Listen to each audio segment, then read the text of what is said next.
Hello and welcome to the McDonald's Sessions. Today I'm here with Rex. We're going to talk about how he got into running, how he runs so fast, and why he thinks it's a good idea to do a 100-mile series this year.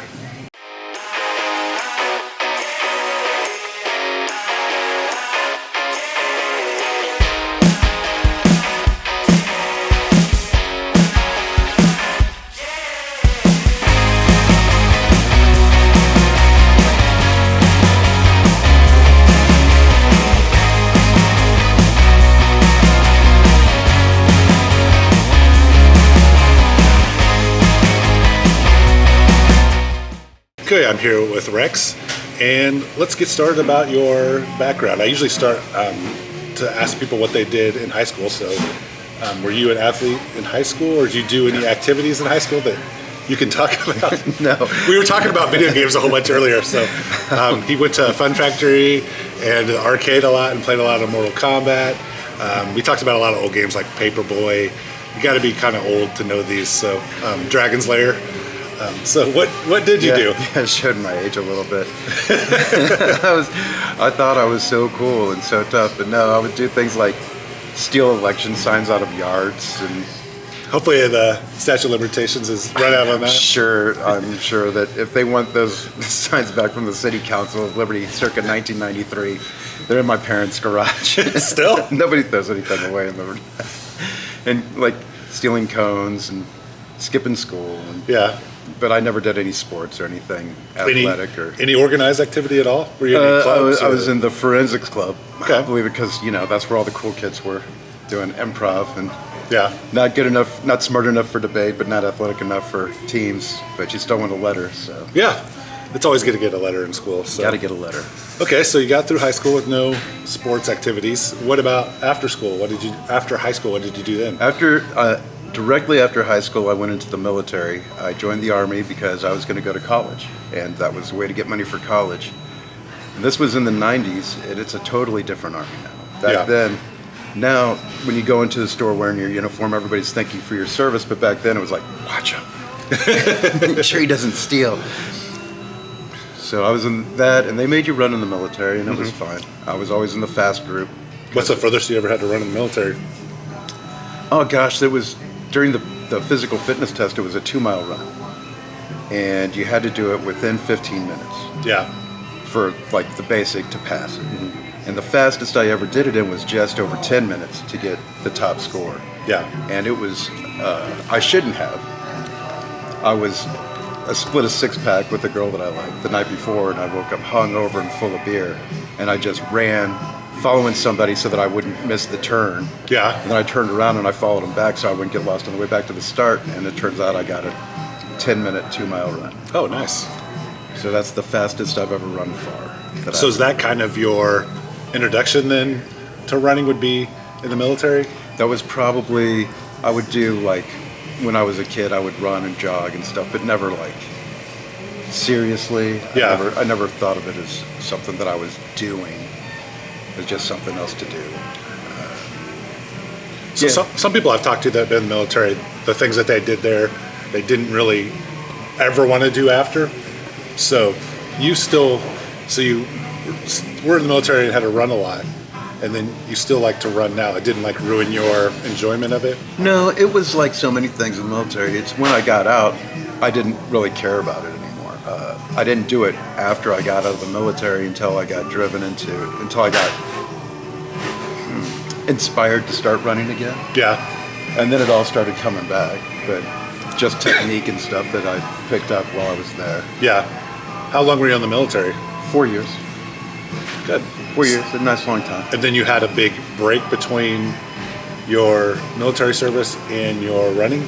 Probably at least 4 years. Yeah. I got out in 98, and then I started working in Westport in 2001.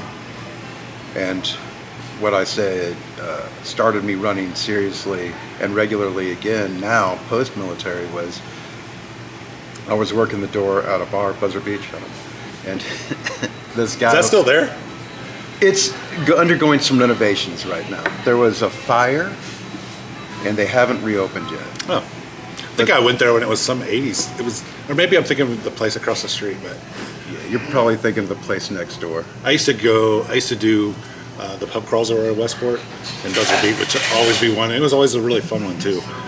But that was, during the day. So Yeah. So you had to run and catch someone. I was trying to catch this guy that walked out with a purse. Yeah. And Your purse. My purse. they're all my purse when I'm working the door. That's true. No, but he got away, and I ran him out of his shoes, so that was fun. But the fact that he got away ate at me, so I started running after that. I started running 5 miles a day, and just kind of took off from there. Did you ever, after you started running again, did you ever have someone run out that you did catch? No, it was one of those things where it's like, once the, how do they put it? Lock in the barn after the horses have escaped. It's Yeah. Once you're ready for it, it never happens again. It probably isn't a great idea anyway. They probably would not want you to do that. No, I'm sure that there was a stabbing risk or. Yeah, that's probably the least of the risk that you had. So once you started training then, how did you get into your first race? My first organized race was probably the Groundhog Run. One of the Groundhog Runs. In the I don't tunnels? even remember. Yeah, I don't even remember what year. And I didn't even really train for it. I just had been running, and I decided to sign up for it, and I went and did it, and it was okay. It was kind of it was like a disaster. It was like a natural disaster, because every time I turned a corner, there would be some tween girl lying on the ground screaming about her legs, and her friends were all surrounding her. There were 3 or 4 groups of these girls. Yeah. I don't know what happened, if they were not used to the humidity or not conditioned, or what happened. They tweak something or twist something or cramp up. But I was like, this is really rough. Running is dangerous. I think I finished that one in about 30 minutes for the 5K. Yeah. And I was like, oh, I'm probably not going to do that again. It's too much of a hassle. And then a girl that I started seeing was a member of a we'll call it a running club called the Hash House Harriers. And they have a weekly run, so I started running with them every week. And one of the Hash House Harriers was going to do a trail run called the Psychopathic 5K. Okay. Put on by the Trail Nerds. And Yeah. it's the 5K preview for the Psycho Wyco 10 mile, 20 mile, 50K, which you've run. Yeah, I've run the 10. 10 miles plenty. Yeah, that's kind of what I think, because it's the same. It's a loop. Yeah, So I you don't do like one, that. You do one or you do 3. Yeah. I mean, it's the same. And every time I've been out there, it's been super, super muddy, and it's hard. I feel like it's really hard for me to run in mud because my feet are so big. I can't plant, and it just makes me nervous the whole time. So Well, I have average size feet, maybe a little below average, but I'm going to say they're average. And it's also difficult for me to run. that's good to know. I'm always curious if you're up far enough that you probably would mess the trail up all for us slow people. I do. I make it a point You're to do extra slipping and sliding around to make it extra muddy. I'm throwing rocks in there. yeah. We actually did the 50K last summer, and they had cut out the bridle trail loop. And if you know what it is, then you know what it is. Where it's kind of like this. Well, it took out a mile of the loop. Oh. So when I finished the 50K, it was actually 25 miles. That's good. But if the results say 50K, that's a 50K. I agree with that. Yeah. If the race says you ran a 10K and you only ran a 5K, that's on them. Yeah, it's their Unless fault. you're trying to qualify for Boston and running the Olathe Garmin Marathon, then you're kind of I'm screwed. not qualified for no Boston. Oh, I don't know. I think you might be able to. You're Well, closer to it than me. Look, I'm just a poor boy. I don't need to be buying a flight to Boston and a hotel at Boston during Boston Marathon Patriots Day, where I'm sure they have all the discounts going. yeah. That's the cheapest time to go to Boston. I heard. Exactly, yeah. And they're also friendly to the people from out of town. Yeah. So you ran that trail run. How did it go? Did that really get you? Or? It was great. It really did get me hooked in running events, but not so much trail. Because that was a 10-mile run, and at that point, that was the furthest I'd ever run. Yeah. And it was amazing. And shortly after that, I did Warrior Dash, which turns out was the same Warrior Dash everybody's run. I have never run that one. The first Warrior Dash in Kansas City is the Warrior Dash that everybody's run. Amanda, that you, Yeah. I think that was the one that she and Will started their magical romance. Yeah. That was Sydney's first Warrior Dash. We were at the same one, and That's funny. the way you can know is because that's the Warrior Dash that has a body count. People died. I tell that story like I was like, oh, and 2 people died, and Steve's like, oh, how was it that one? And now it's fun nostalgia, not a tragedy for 2 people's families. So do you consider yourself a trail runner or a road runner? I'm just a runner. I love it all. Yeah. I love trail. I've had some great trail runs. I love road. I've had some awesome road runs, and I don't get a lot of track time, but if I did, I bet I'd love that too. I would say I'm a road runner. I don't like the track and the trail. It just depends. Like if I could, it'd be like, if it's like a video game and I could set the conditions, then I would like it. But otherwise, I mean, I don't like it when it's summer. It sucks because, again, I'm way up here, so I'm hitting all the cobwebs still. I don't know. And then I don't really like bugs or snakes or anything like that. The reason why I go more for road than trail is just because of the opportunity to run. I can just walk out my door and run 5 miles. Yeah. Just go. But if I want to run on a trail or practice on trail, I've got to drive for like 15 minutes is the closest trail, and that's off, what is it, Smoke and Jake's Trailhead in Smithville. Oh, there's closer ones. Where do you live at? North of the River Oak by Oh, never mind. Yeah. I was like, there's closer to be. I'm in the Northland. Yeah, close to you. You've got all kinds of trails. Yeah. But the bad thing is, like, right now even, I mean, it hasn't really snowed or rained that much, but all the trails are still closed because they're worried about it, which I kind of feel like they're dry, but I'm not the trail steward, so. But if I go out and if I don't leave a footprint, then I don't think it's muddy enough. And that's at the trailhead. If I get in and there's a puddle or whatever, I'm like, tough. Yeah. Yeah. I mean, make a trail day, make a maintenance day, and I'll volunteer if I can make it. But I'm not going to stop because, like I said, I probably drove 25 minutes to run there. I'm running the trail. Yeah. You know, I'm not going to make as big a mess as a mountain biker would. Yeah, that's the biggest thing is most of the time, you know, if there's just a couple people in it, I feel like it's not going to do that much. If you have a whole race on it like Psycho Wyco or something, then you could really mess it up. But just one person, especially, and you're going to be relatively careful. You're going to try to avoid the mud and avoid the things that will. I don't really try to avoid. I would. I mean, I go right into it. I'm out there to get dirty. So you did your first 10-mile trail run, and then how did you start where you were signing up like every weekend, like pretty much everyone that's been on the series? You know, it's probably the same thing. COVID hit in 2020, and we had all this time, and I was starting to like looking at ultra sign up for things, and there were different challenges going on.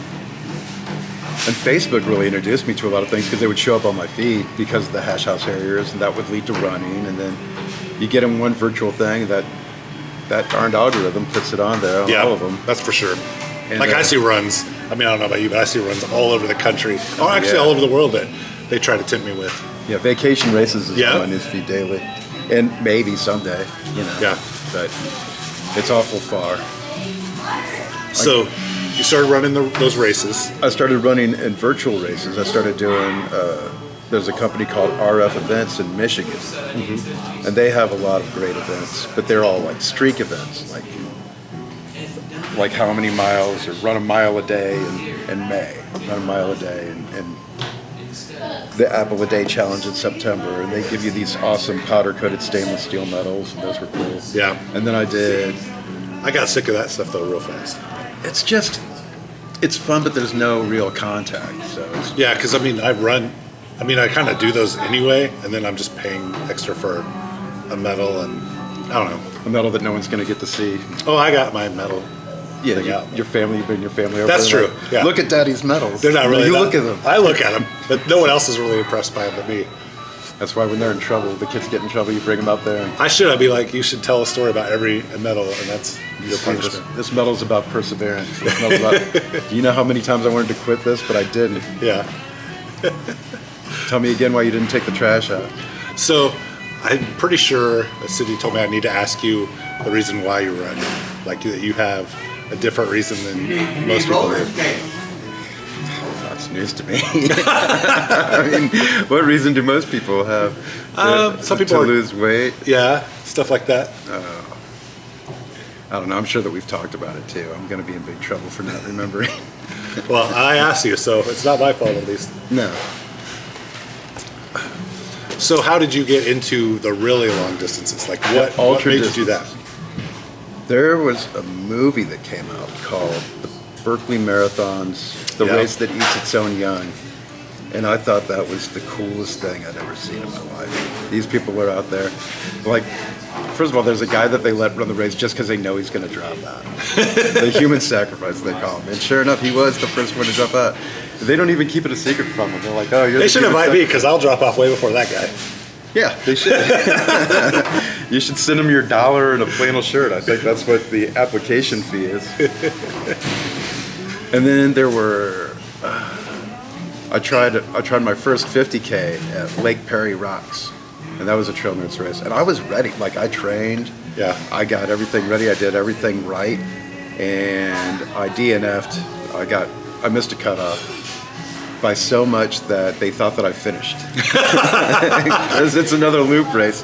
I had a 50K like that where they were going to give me the medal, and I should have taken it. You should have. That's what you get for not doing good bookkeeping. Yeah. It's not my job to keep track of my loops. I still made the cutoff of that race, but I mean, there was a ton of people that finished before I got my second loop, and there was people behind me still, but I was like in the golden hour where it was like I had less than an hour when I finished. There was nobody behind me when I got cut off. So what did you do from there? Did that make you like try harder? Yeah, or? that really lit a fire in me. I was like, that's never going to happen again. This is so embarrassing. And it did tell me to start smaller. Maybe 50K was a big chunk. It was a big shot. And I mean, you got to take big swings, but still know what you're ready for. Yeah. And work your way up, and I did. And I started doing 5Ks, and I did a ton of 5Ks and a ton of 10Ks. But not so much trail, just because, I mean, opportunity. Trail Nerds do, when they were really active, they would do 4 races a year, I think. Yeah. And 2 of those were Psycho Waco. Mm-hmm. And then I just find out about the Lawrence Trailhawks not very long ago. And they do, 8 runs a year? Yeah, they do. They do more. They do more than that. Trail Nerds do for sure. Excuse me. I mean, Trailhawks. Yeah, whatever. Yeah, the Lawrence ones. Yeah. But they're an hour away. Yeah. But they're great. They're great events, and they always do a great job. It's just, I gotta drive an hour to train for a 5K. Yeah. And then, get your trail legs. And then you got to drive back. I mean, it's a big commitment to do those races, especially if you're not, like, we don't live in Lawrence, so it's a big time. It's worth the drive, but I got to know I'm going to finish. Yeah. So I really, really work on it. I don't want to come off like a training nerd. I'm not out there with, Rocky-esque montages and scientific data and spreadsheets and everything. David Mitchell's on here, and he has that. Yeah. He trains heart rate training, and I watched that. Very technical. Like he's like super nerdy into it. I mean, I talked to him. He's trying to get me to do races all the time. Like, man, you'll never see me if I go there. You'll see me at the beginning. Like, he's doing mile 0 this year for the 50K. Nice. I was like, I'll see you at the beginning, and I'll see you when you do the turnaround. Like, going back, but that's it. You think he'll be like Adam? Yeah, he's fast. He's fast. You guys will probably be racing to like. Are you doing it? Yeah, I'm doing it. But I don't race Adam. I let Adam go. But I think you guys, you'll still be up there with, again, you'll be closer to him than I will. Sure, hope so. I did mile 0 last year, and it was Josh's first 50K, Josh Kaufman. Mm-hmm. And we ran the last 10K together, and it was the best 10K of the race. Because I was cruising, and I saw you, and I saw Sydney, and I saw Katie. Yeah. Everybody was doing really well, and then I got to run. I could have broken 6 hours, but I stopped to walk with Josh for a little while and run with Josh, and that's what ultras especially are more about for me, is you have time to run with somebody and chit chat with somebody and eat really disgusting things. Like, he's gonna sit there and eat a cheese quesadilla and a cup full of pickles, a mouthful of Skittles, and say, "All right, back to finishing my race." Well, I always drink Diet Dr. Pepper, but at those races I drink Coke. I don't ever have Pringles, and I get Pringles at those. Like, it's so weird how that is so good. It's just a brutal cheat day. Yeah. I mean, I don't mind cheating. You saw what I just ate. I just had a fish sandwich and I love McDonald's. I'll eat McDonald's every day if I get a chance. McDonald's needs to watch this video and give me a sponsorship. I'll wear a McDonald's shirt. I mean, every day. Give me a McDonald's hat. I will not, but only, I mean, it'll help McDonald's more if I don't. That's right. So I know the furthest distance you run, I'm pretty sure, is the 100-mile. So far, the furthest I've ever run is 100 miles. You never know. That's true. People always want to be so ultimate about it. I'll never run this, I'll never run that. I never say never. Yeah. I mean, so you've run one 100-mile, right? One 100-miler so far. How did that go? I know how it went for me when I tried that. Oh man, that was so brutal. I was there. I'll be back. Like, I really wanted to be like, just keep going anyway, even though you know you're not going to make it. Just go anyway. But I was like, no, I also know what it feels like. I felt guilty that I had all these. Like I felt guilty that you guys were even there at all, because it's like, I know I can't get there fast enough, and I don't want other people to come on my way. And Wendy was there, and I was like, I just need to like try this again when I feel a little bit better. But you will never feel good at a 100-mile run. Maybe some people can run 100 miles. I mean, some people can run a 100-mile race in 16 hours and look great afterwards. But it took me 27, almost 28 hours. Mm-hmm. And I was chafing so bad, I'm not going to get into gory details, but I had to have real conversations with myself, like real conversations about, you're going to stop when you've come so far, and you will never, ever do it again. Or you're going to cowboy walk 40 more miles and at least finish, because you're already here and your car is down there and they won't be able to get you a ride. Like, you're still going to be in pain. I think I would have felt way better about it if it wouldn't have happened at like mile 12 or 13. I think that got in my head more than anything. Like, I knew how much further I mean, I expected to be really in pain mile 40 or something.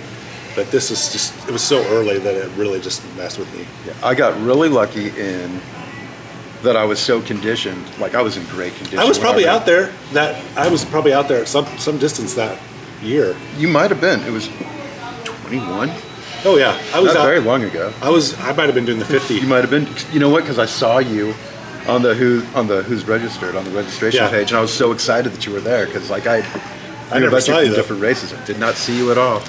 I don't remember the 50. I think started later. Much later. Yeah. And it was during COVID, so I think it was a rolling start. Yep. So I got by my bib number is when I started. So I never saw any 100-mile person. We had an open start starting at 6. Yeah. And they recommended that you get started by 6:30, or you wouldn't make the cutoff. What time did you start?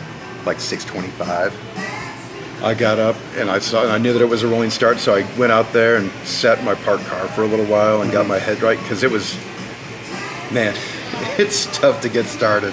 It's dark. I've told a lot of people that and when you have a long run, those first few steps are the hardest, because you know your mind if you've run far, you can kind of measure how that's going to go. Like just talk about your Argo marathon on Saturday. I mean, you know those 26 miles are not going to be great, not going to feel great the whole time. And just once you get started, you can usually get through it. But those first, getting to the spot where you're going to run and then starting is the hardest part. The butterflies, just the queasiness. Yeah. It made me sit in my car for probably 15 minutes longer than I should have, really. That's the other thing that got me at that race, is that I think I got a lot more nervous. Like I was like coughing and choking, like I couldn't breathe. I don't know. I think I built it up so much that it really, like, I wasn't ready for that. So that didn't help me either. Well, how do you train for it? How do you train? You just do it, I think, and then you reps. Yeah. Well, hopefully I'll be well over it by the time the year's over. So speaking of that, so what's the challenge that you're going to try to do for 2023? Okay. And just talk a little bit about that.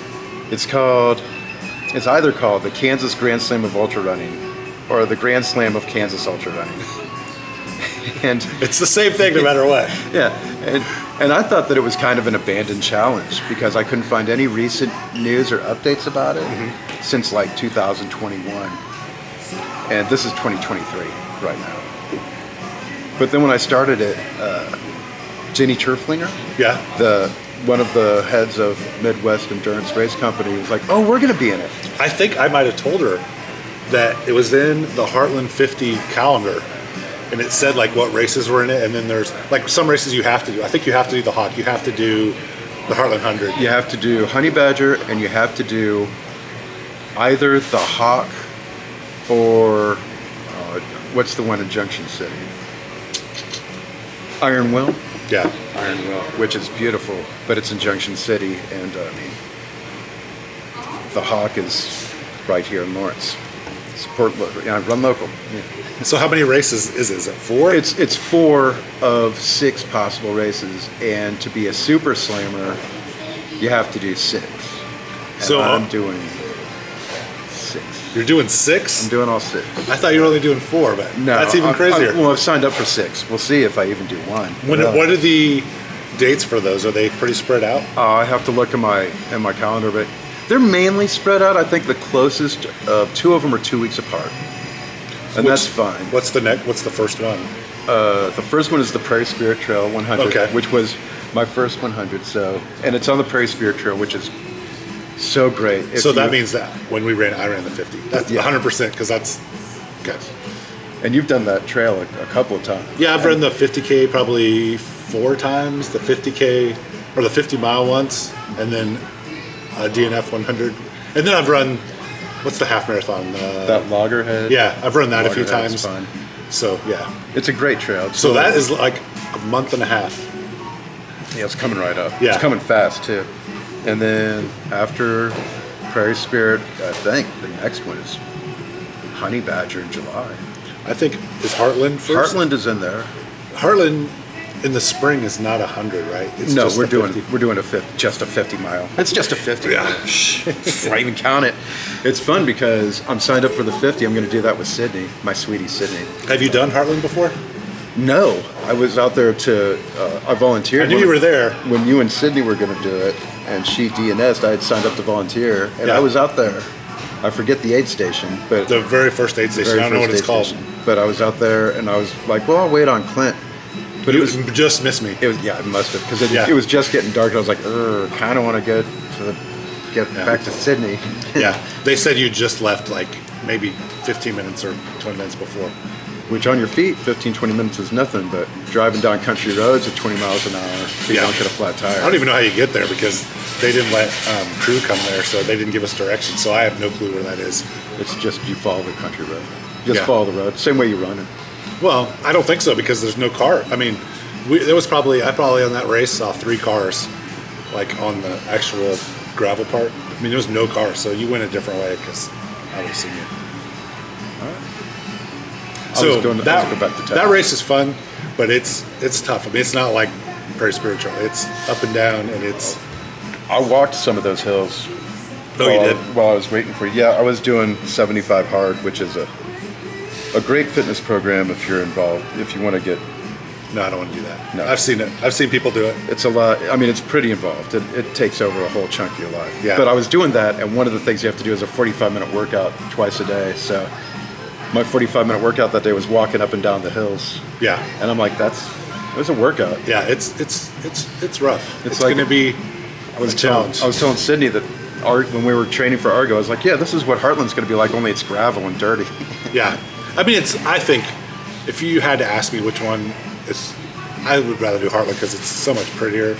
I mean, you can see forever. I mean, I probably said this in the video of Heartland, but you're running and you can see almost where the turnaround is from like mile 8, and I mean, I was like 20 miles away. I mean, you could see forever, and it's awesome. It's like I can't even imagine what the 100 miles is going to be because you can see when we left, we could see people running still because you go over I-35. I mean, it's going to be an epic run. I'm looking forward to Heartland 50 and the 100. Yeah. And if I do both, I get a extra special buckle. some of the awards for that, which I mean, I know there's like super fast people there, but I mean, it was like a wooden state of Kansas, gigantic. They look cool. Yeah, it was awesome. So, what made you sign up for this Grand Slam? You know, I wanted to do something big. I wanted to do something epic, and 100-mile race. It was actually when I signed up for the first 100, and it was when I first saw it, and I was like, maybe someday. Yeah. And now's the time. Yeah. You know, now I've got time. I've got time to train.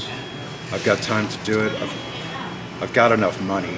That's a big thing. Race entry fees are, especially for those kind of races, like are really expensive. I mean, they're worth every penny. I understand where the money's going Yep. to, but it's, you know, any more, and I couldn't do it. Yeah.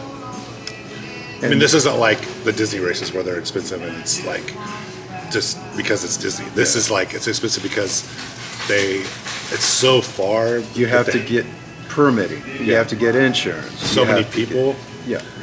Even with volunteers, you still have to shell out money. I mean, it costs a lot. And I'm not griping about it. It is what it is. Yeah, like you said, it's worth it. I mean, when it gets that far, it's definitely worth it. So, let's talk about your favorite races. Do you have a favorite race that you would do every year? Oh man, I would do the Plaza 10K every year. I would pay twice as much for the Plaza 10K, and Plaza 10K is a good race. It's my favorite big race because it's short enough that a lot of people can do it and get involved, so you get a great big crowd. Mm-hmm. But it's tough enough that it really shows off your training. Yeah, you know, because it's relatively flat, but there are some uphills and some challenging parts that, like, I feel worked over when I finish, but I have PR'd the last 2 years, and it makes you feel really good about yourself when you're done, and you get that crowd energy. Yeah, and it's a really well done race. Would you rather do a big race or a small race? I'd rather do the big race for the environment and the small race because I think I can win. Yeah, like the KC Marathon, like stuff like that is just so neat to see. Yeah, like the support and stuff. It's pretty crazy. So, do you have a favorite distance? I like them all, but gun to my head to pick a favorite, I'd say it's either the 5K. Because from showing up and saying hi to everybody to grabbing my award, and if I want to get out of there, I can get out of there. I can be out of there in 30 minutes. Yeah. You know, get in, but, you know, national anthem, go, finish and get my award and run to my car, and I'd be out of there in 30 minutes. Now, we have a lot of friends, so, you know, it'll take twice as long to say goodbye as it does to run the race sometimes. Not if you just, like, slip out of there. I could slip away. I could get out of there and people don't even know I was there. Ninja does. More than once I've heard, "Where's Clint?" I'm like, "He gone." Yeah, he is gone. Like, there's a lot of people that have said, "I didn't even know you did that race," and see my video. I'm like, "Yeah, I was there." Yep. Right behind the girls. So, do you have a favorite, like, experience at a race? Like, say some bad weather happened or something memorable that happened that you'd like to talk about? Because you've done a lot of races. I have done a lot of races. I mean, they're all so great. But I can't say that they're all so memorable. How about the one that you're most proud of then? Oh. I guess, well, I have to say Ultrapalooza 100K with Sydney was the proudest moment. Yeah. She came through like a champ, and her training for that was brutal. Like, we had just started seeing each other for not too long, and we brought up doing a long run together and said, "You pick the distance, and we'll train for it, and it'll be great." And we've got these discount codes. We got discount codes after the mile zero for Ultrapalooza. So I said, "Let's do Ultrapalooza, and let's do something big." And she was already doing the 50 mile with you for Heartland, so she's like, "I don't want to do a 50 mile and a 50 mile." Yeah, and since I don't know how calendars work, I was like, "You should do the 100K." Yeah. And she's like, "100K before a 50 mile, and to cover my tracks." I said, "Yeah." And so she started training for that like a beast. Yeah. And I'm just like, la la la, I'll run a few miles today and a few miles tomorrow because I'll be fine. Yeah.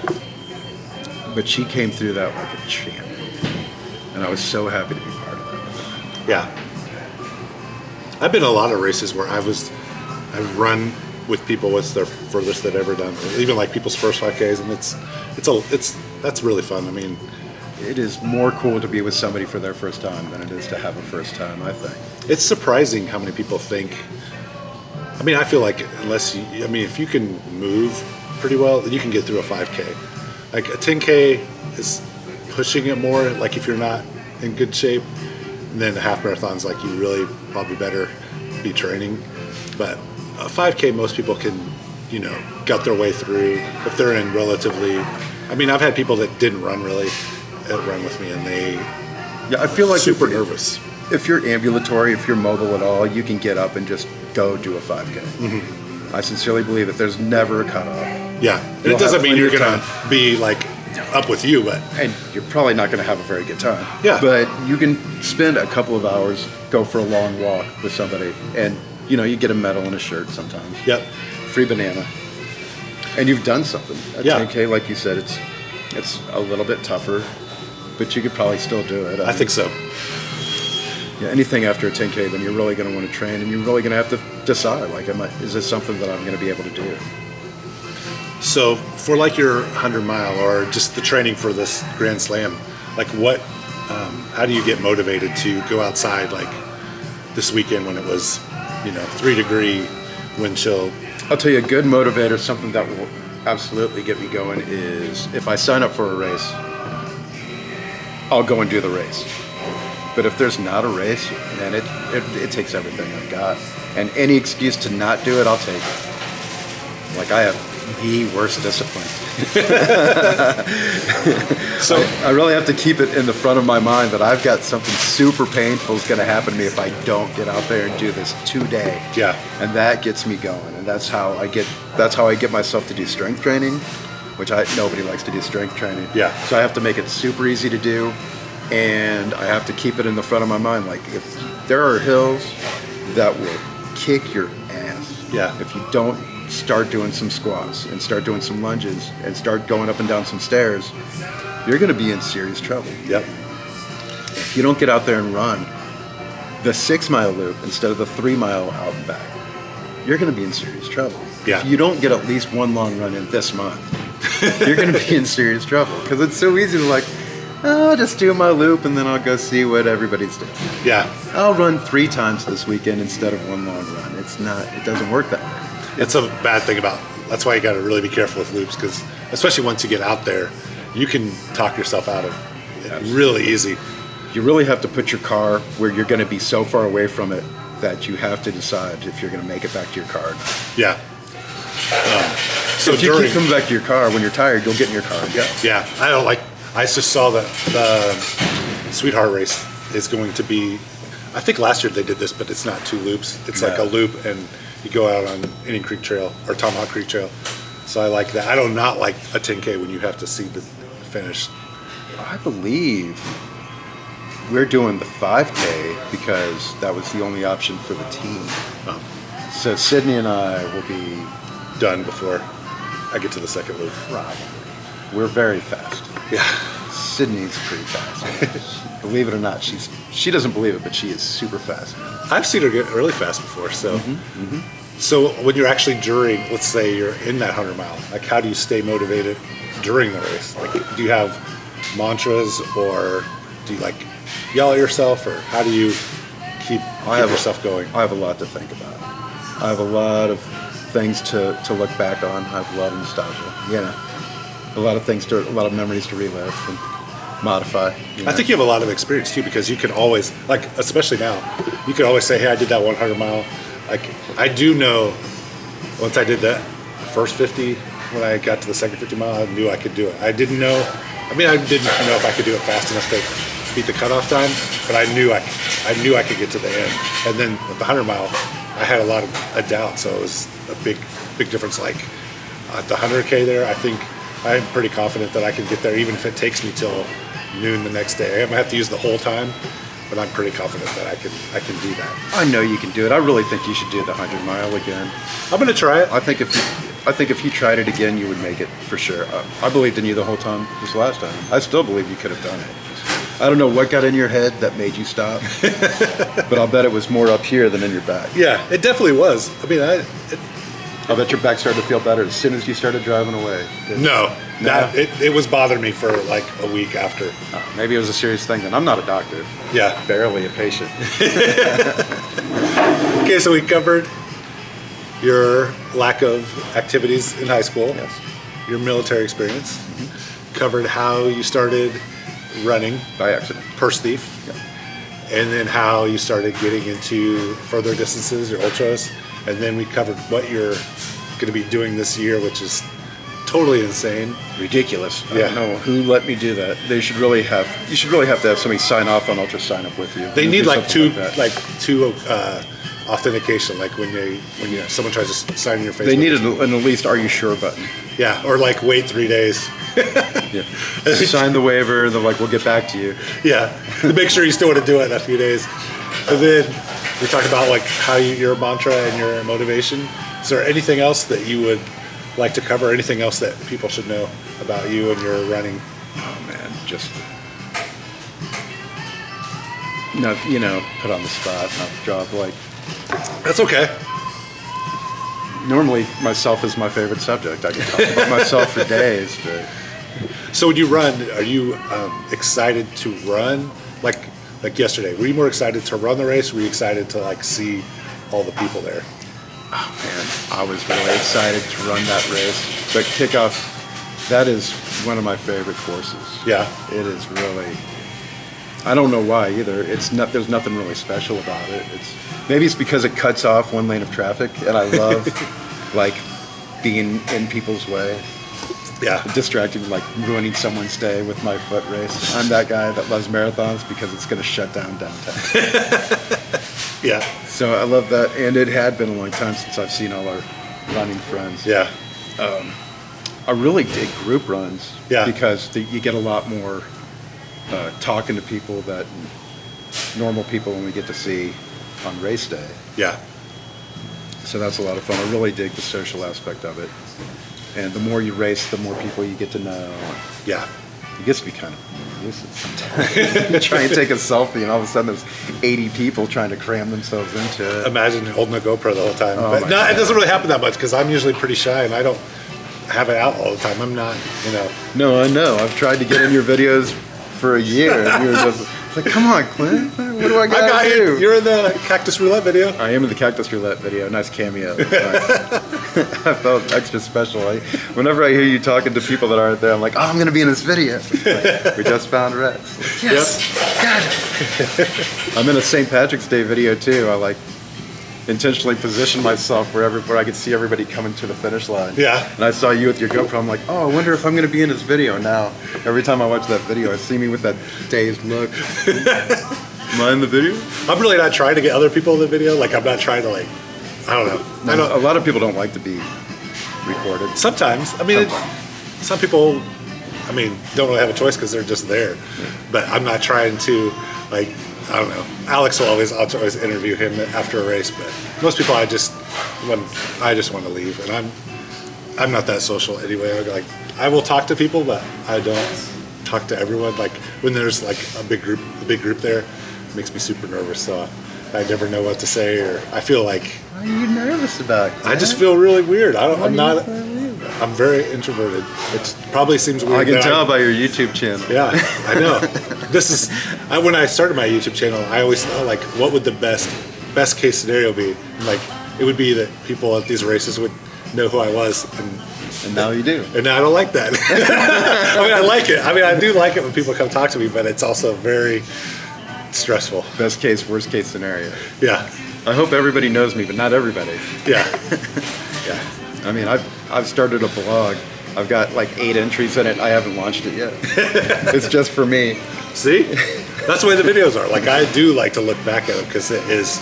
I will forget everything that I said. I did yesterday's video yesterday, and between like 2 hours, I forgot stuff. So like I didn't remember that I talked to Katie, and Katie was like a course monitor. And it's just You just black out. Yeah. And then reporter. I think it's because I cut out, like I forget like how painful it is sometimes to run, like how tired I am, and then I cut out everything. See, I'm not in pain. I don't really get super tired unless it's a really long distance or it's a really painful, like Argo is going to be painful. It's just, there's just too much down, there's too much up. Yeah. My toes are... The down's almost the worst, which people that haven't done that wouldn't. If you're not doing your leg work, then it's going to be really painful. If you're not working your quads, it's going to work your quads for you. It'll turn you into jelly. Yeah. I mean, because you're going at a pitch like that. Yeah. And you can walk uphill and no one's going to say anything, but if you're not jet planing down the hill, I'm just like, what's wrong with this guy? Why is he walking backwards down the hill crying? Yeah, you got a reputation to protect too. Yeah, a little bit. Okay, well, I think we covered it all, and I need to refill my drink. Our drinks are getting empty. So thank you for coming today, and I think you got a lot out of it. Good luck on all your races. I'm sure I'll see you out there in some of them. Thanks so much, Clint. This has been a real thrill. Yeah. So, okay. I'm so glad I'm in one of your videos. Well, thank you all for watching, and I will talk to you next time.